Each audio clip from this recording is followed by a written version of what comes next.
Bom dia, quinto ano. Nós vamos continuar a nossa matéria de história de hoje, né, da unidade 3, a volta das eleições no Brasil. Nas aulas passadas, nós estávamos vendo, né, que tinha acabado de sair, né, do regime militar, da ditadura militar, ficou muito tempo sem haver uma eleição direta, as eleições estavam sendo sempre de forma indireta. E aí nós vamos ver como que foi a volta das eleições no Brasil. Depois de 29 anos sem eleições diretas, em 1989, a população foi às urnas eleger o presidente do país. Então, ficou 29 anos sem ter uma eleição direta, sem o povo votar para escolher seu governante. E só em 1889 que a população teve esse direito de votar para escolher o seu presidente. E aí, Fernando Collor de Mello venceu as eleições e tomou posse em 15 de março de 1990.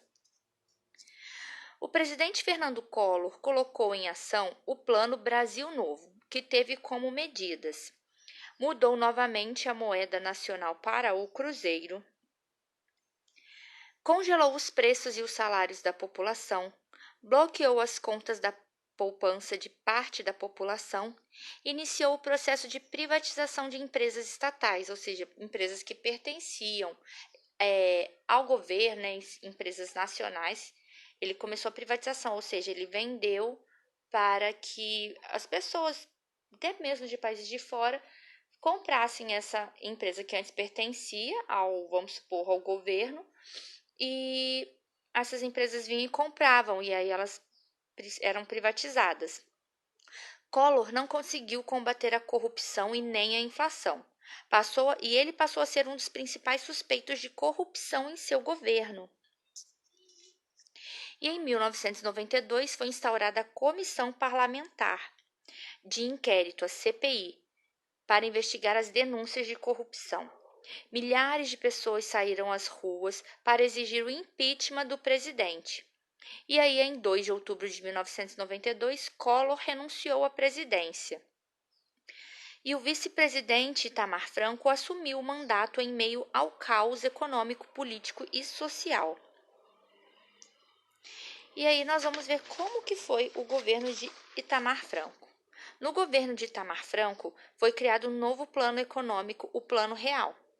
E aí esse plano ele era chefiado pelo ministro da Fazenda, que na época era o Fernando Henrique Cardoso. O plano tinha como medidas a redução dos gastos públicos e o aumento dos impostos para tentar controlar as contas do governo, a criação de uma nova moeda forte, né, que era o real.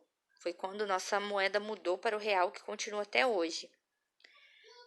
O aumento das taxas de juros e da quantidade de dinheiro que os bancos deveriam recolher para o Banco Central, com o objetivo de reduzir o consumo e provocar a queda da inflação. Então, as pessoas deveriam consumir menos, o governo ia arrecadar mais dinheiro para que houvesse a queda dessa inflação. Redução dos impostos de importação para aumentar a concorrência, ou seja, os produtos importados iam ter um preço mais barato, iam concorrer diretamente com os produtos nacionais aqui de dentro mesmo. Então, ia ter uma concorrência maior. E o controle do aumento dos preços dos produtos nacionais, ou seja, os produtos nacionais eles não iam poder aumentar de preço assim. O Plano Real combateu a inflação e valorizou a moeda brasileira. Os preços das mercadorias caíram e o poder de compra voltou a crescer. O ministro da Fazenda, Fernando Henrique Cardoso, se candidatou para presidente da República e venceu no primeiro turno contra o candidato Luiz Inácio Lula da Silva. Então, teve tanto sucesso o Plano Real, né, que quem chefiou foi Fernando Henrique Cardoso, que quando ele se candidatou a presidente da República na eleição que teve posteriormente, ele venceu a eleição logo no primeiro turno contra o Luiz Inácio Lula da Silva. Vocês podem estar fazendo os exercícios do livro com bastante atenção,